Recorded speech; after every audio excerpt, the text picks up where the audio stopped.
Prayer therapy is the combined function of the conscious and subconscious mind scientifically directed.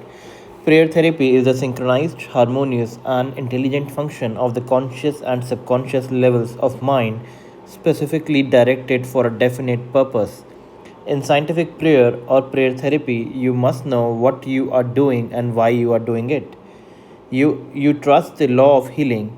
Prayer therapy is sometimes referred to as mental treatment, and another term is scientific prayer. In prayer therapy, you consciously choose a certain idea, mental picture, or plan which you desire to experience. You realize your capacity to convey this idea or mental image to your subconscious by feeling the reality of the state assumed. As you remain faithful in your mental attitude, your prayer will be answered. Prayer therapy is a definite mental action for a definite specific purpose. Let us suppose that you decide to heal a certain difficulty by prayer therapy. You are aware that your problem or sickness, whatever it may be, must be caused by negative thoughts charged with fear and lodged in your subconscious mind, and that if you can succeed in cleansing your mind of these thoughts, you will get a healing. You, therefore, turn to the healing power within your subconscious mind and remind yourself of its infinite power and intelligence and its capacity to heal all conditions. As you dwell on these truths, your fear will begin to dissolve, and the recollection of these truths also corrects the erroneous beliefs. You give thanks for the healing that you know will come, and then you keep your mind off the difficulty until you feel guided after an interval to pray again. While you are praying, you absolutely refuse to give any power to negative conditions or to admit for a second that healing will not come. This attitude of mind brings about the harmonious union of the conscious and subconscious mind, which releases the healing power. Faith healing, what it means, and how blind faith works. What is popularly termed faith healing is not the faith mentioned in the Bible, which means knowledge of the interaction of the conscious and subconscious mind. A faith healer is one who heals without any real scientific understanding of the power and forces involved. He may claim that he has a special gift of healing, and the sick person's blind belief in him or his powers may bring results. The voodoo doctor in South Africa and other parts of the world may heal by incantations or touching the so called bones of saints or anything else may heal a person, which causes the patients to honestly believe in the method of processing. Any which causes you to move from fear and worry to faith and expectancy will heal.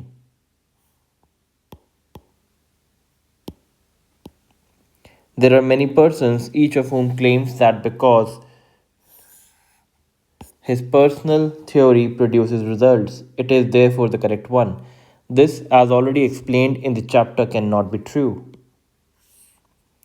To illustrate how blind faith works, you would recall our discussion of the Swiss physician Franz Anton Mesmer.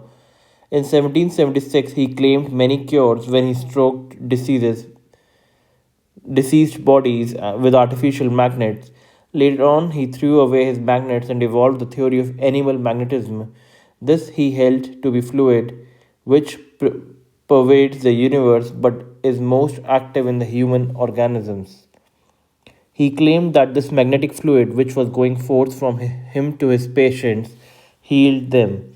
People flocked to him, and many wonderful cures were effected. Mesmer moved to Paris, and while there the government appointed a commission composed of physicians and members of the Academy of Science, of which Benjamin Franklin was a member, to investigate his cures.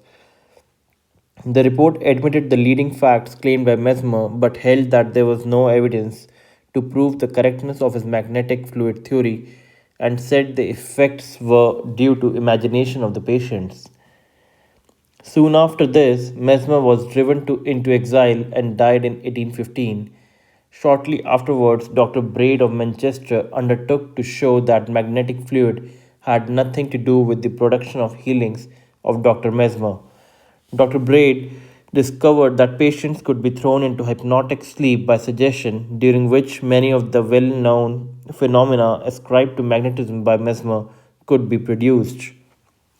You can readily see that all these cures were undoubtedly brought about by the active imagination of the patients, together with the powerful suggestion of health to their subconscious minds.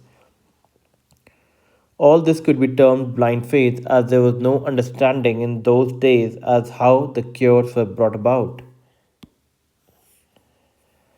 Subjective faith and what it means.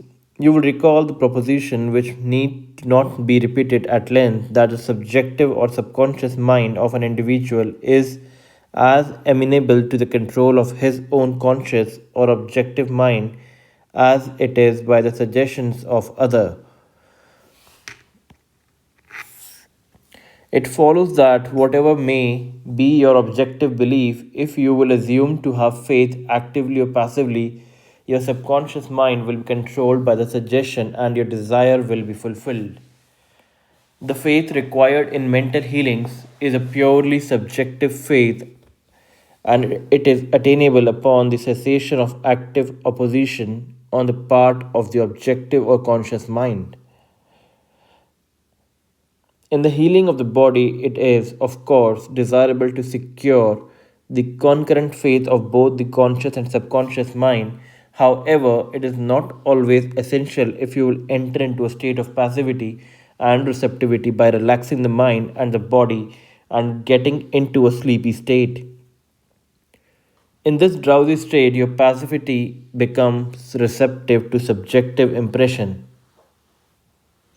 Recently, I was asked by a man, how is it that I got a healing through a minister? I did not believe what he said when he told me that there is no such thing as disease and that matter does not exist. This man at first thought his intelligence was being insulted and he protested against such a palpable absurdity. The explanation is simple. He was quieted by the soothing words and told to get into a perfectly passive condition, to say nothing and think of nothing for the time being. His minister also became passive and affirmed quietly, peacefully, and constantly for about 1/2 hour that this man would have perfect health, peace, harmony, and wholeness. He felt immense relief and was restored to health. It's easy to see that his subjective faith had been made manifest by his passivity under treatment, and the suggestion of perfect healthfulness by the minister were conveyed to his subconscious mind. The two subjective minds were then in repo. The minister was not handicapped by antagonistic autosuggestions of the patient arising from objective doubt of the power of the healer or the correctness of the theory. In this sleepy, drowsy state, the conscious mind resistance is reduced to a minimum and results followed. The subconscious mind of the patient, being necessarily controlled by such suggestion, exercised its functions in accordance therewith, and healing followed. The meaning of absent treatment. Suppose you learned that your mother was sick in New York City and you lived in Los Angeles. Your mother would not be physically present where you are, but you could pray for her. It is the Father within which doeth the work. The creative law of mind, subconscious mind, serves you and will do the work. Its response to you is automatic.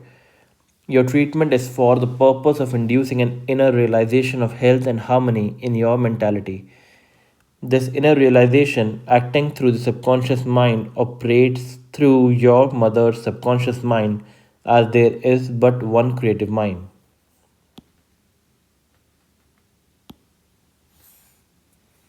Your thoughts of health, vitality, and perfection operate through the one universal subjective mind and set a law in motion on the subjective side of life, which manifests through her body as a healing. In the mind principle, there is no time or space. It is the same mind that operates through your mother, no matter where she may be. In reality, there is no absent treatment as opposed to present treatment, for the universal mind is omnipresent. You do not try to send out thoughts or hold a thought.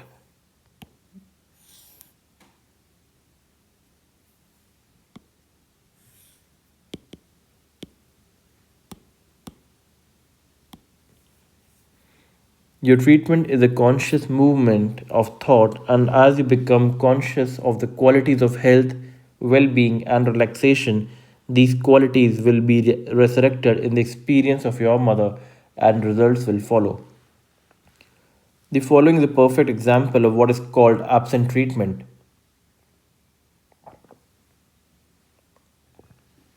Recently, a listener of our radio program in Los Angeles prayed as follows for her mother in New York who had a coronary thrombosis. The healing presence is right where my mother is. Her bodily conditions are but a reflection of a thought life like shadows cast on the screen. I know that in order to change the images on the screen, I must change the projection reel. My mind is a projection reel, and I now project in my own mind the image of wholeness, harmony, and perfect health for my mother.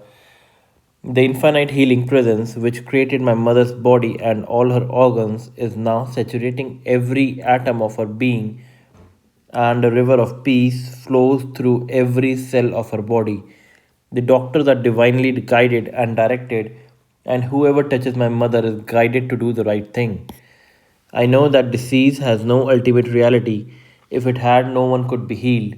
I now align myself with the infinite principle of love and life, and I know and decree that harmony, health, and peace are now being expressed in my mother's body.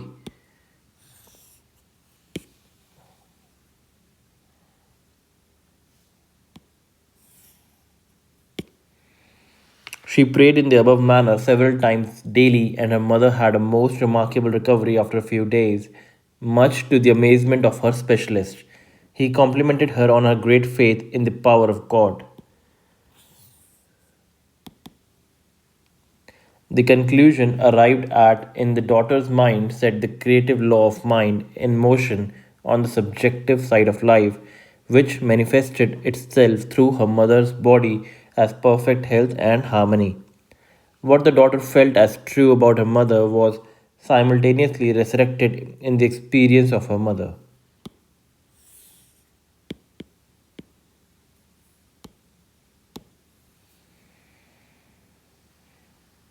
Releasing the kinetic action of the subconscious mind. A psychologist friend of mine told me that one of his lungs was infected. X-rays and analysis showed the presence of tuberculosis. At night before going to sleep, he would quietly affirm, "Every cell, nerve, tissue, and muscle of my lungs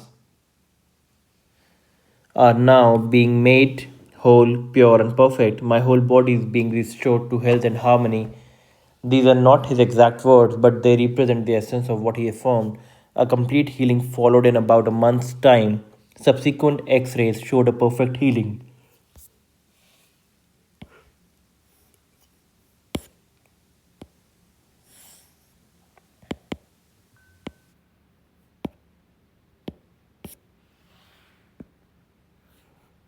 I wanted to know his method, so I asked him why he repeated the words prior to sleep. Here is his reply: the kinetic action of the subconscious mind continues throughout your sleep time period. Hence, give the subconscious mind something good to work on as you drop off into slumber. This was very wise answer. In thinking of harmony and perfect health, he never mentioned his trouble by name. I strongly suggest that you cease talking about your ailments or giving them a name. The only sap from which they draw life is your attention and fear of them. Like the above mentioned psychologist becomes a mental surgeon, then your troubles will be cut off like dead branches as are pruned from a tree.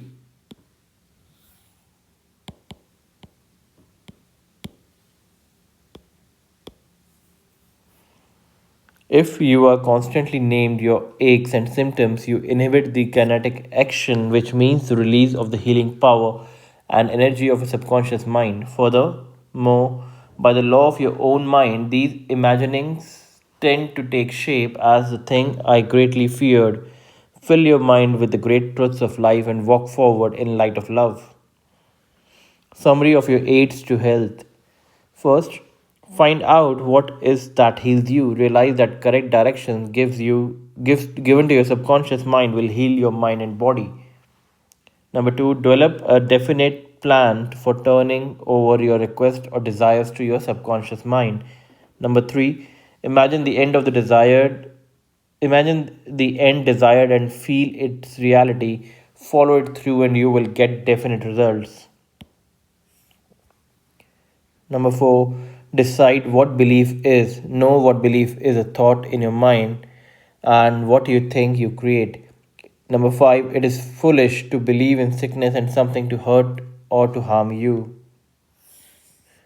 Believe in perfect health, prosperity, peace, wealth, and divine guidance. Number six, great and noble thoughts upon which you habitually dwell become great acts. Number seven, apply the power of prayer therapy in your life. Choose a certain plan, idea, or mental picture. Mentally and emotionally unite with that idea, and as you remain faithful to your mental attitude, your prayer will be answered. Number eight, always remember if you really want the power to heal, you can have it through faith, which means knowledge of the working of your subconscious and conscious mind. Faith comes with understanding. Blind faith means that a person may get results in healing without any scientific understanding of the powers and forces involved. Number nine, learn to pray for your loved ones who may be ill. Quiet your mind and your thoughts of health, vitality, and perfection operating through the one universal subjective mind will be felt and resurrected in the mind of your loved one. Practical techniques in mental healing.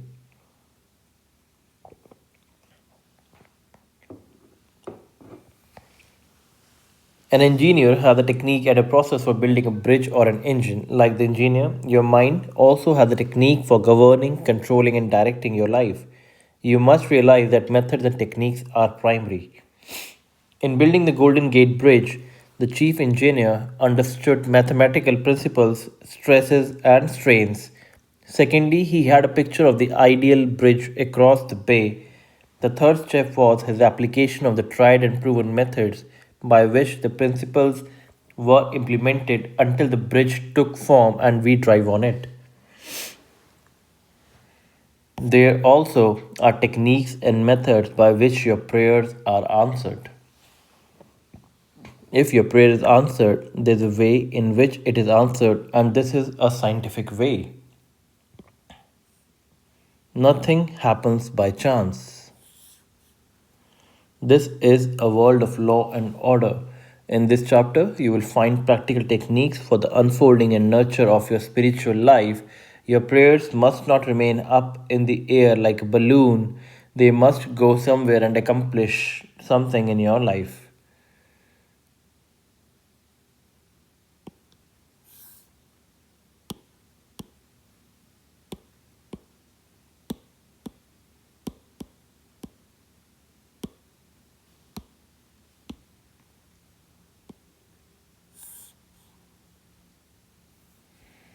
When we come to analyze prayer, we discover there are many different approaches and methods. We will not consider in this book the formal ritual prayers used in the religious services. These have important place in the group worship. We are immediately concerned with the methods of personal prayer as it is applied in your daily life and as it is used to help others. Prayer is the formulation of an idea concerning something we wish to accomplish. Prayer is the soul's sincere desire. Your desire is your prayer. It comes out of your deepest needs and it reveals the things you want in life.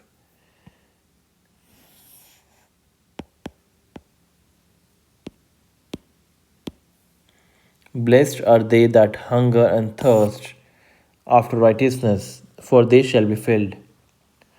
That is really prayer. Life's hunger and thirst for peace, harmony, health, joy, and all the other blessings of life. The passing over technique for impregnating the subconscious. This consists essentially in inducing the subconscious mind to take over your request as handed by the conscious mind. This passing over is best accomplished in the river-like state. Know that in your deeper mind are infinite intelligence and infinite power. Just calmly think over what you want. See it coming into fuller fruition from the moment forward. Be like the little girl who had a very bad cough and a sore throat. She declared firmly and repeatedly, "It is passing away now. It is passing away now. It passed away in about an hour." Use this technique with complete simplicity and naivety.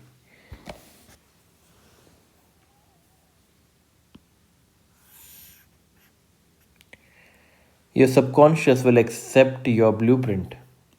If you were building a new home for yourself and family, you know that you would be intensely interested in regard to the blueprint for your home. You would see to it that the builders conformed to the blueprint. You would watch the material and select only the best wood, steel, in fact, the best of everything. What about your mental home and your mental blueprint for happiness and abundance? All your experiences and everything that enters into your life depends upon the nature of the mental building blocks which you use in the construction of your mental home. If your blueprint is full of mental patterns of fear, worry, anxiety, or lack, and if you are despondent, doubtful, and cynical, then the texture of the mental material you are weaving into your mind will come forth as more toil, care, tension, anxiety, and limitation of all kinds. The most fundamental and the most far reaching activity in life is that which you build into your mentality every waking hour. Your word is silent and invisible, nevertheless, it is real. You are building your mental home all the time, and your thought and mental imagery represent your blueprint. Hour by hour, moment by moment, you can build a radiant health, success, and happiness by the thoughts you think, the ideas which you harbor, and the beliefs that you can accept, and the scenes that you rehearse in the hidden studio of your mind. This, this stately mansion, upon the construction of which you are perpetually engaged, is your personality, your identity in this plane, your whole life story on this earth. Get a new blueprint, built silently by realizing peace, harmony, joy, and goodwill in the present moment. By dwelling upon these things and claiming them, your subconscious will accept your blueprint and bring all these things to pass. By their fruits ye shall know them. The science and art of true prayer. The term science means knowledge which is coordinated, arranged, and systemized. Let us think of the science and art of true prayer as it deals with the fundamental principles of life and the techniques and processes by which they can be demonstrated in your life as well as in the life of every human being when he applies them faithfully. The art is your technique or process, and the science behind it is the definite response of creative mind to your mental picture or thought. Ask and it shall be given to you. Seek and ye shall find. Knock and it shall be opened unto you.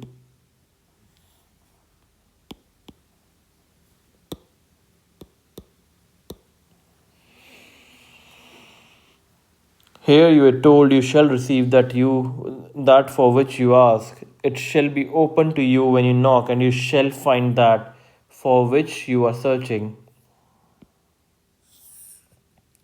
This technique implies the definiteness of mental and spiritual laws. There is always a direct response from the infinite intelligence of your subconscious mind to your conscious thinking.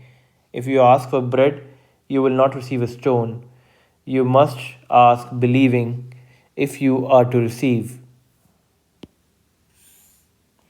Your mind moves from the thought to the thing. Unless there is first an image in the mind, it cannot move, for there would be nothing for it to move toward.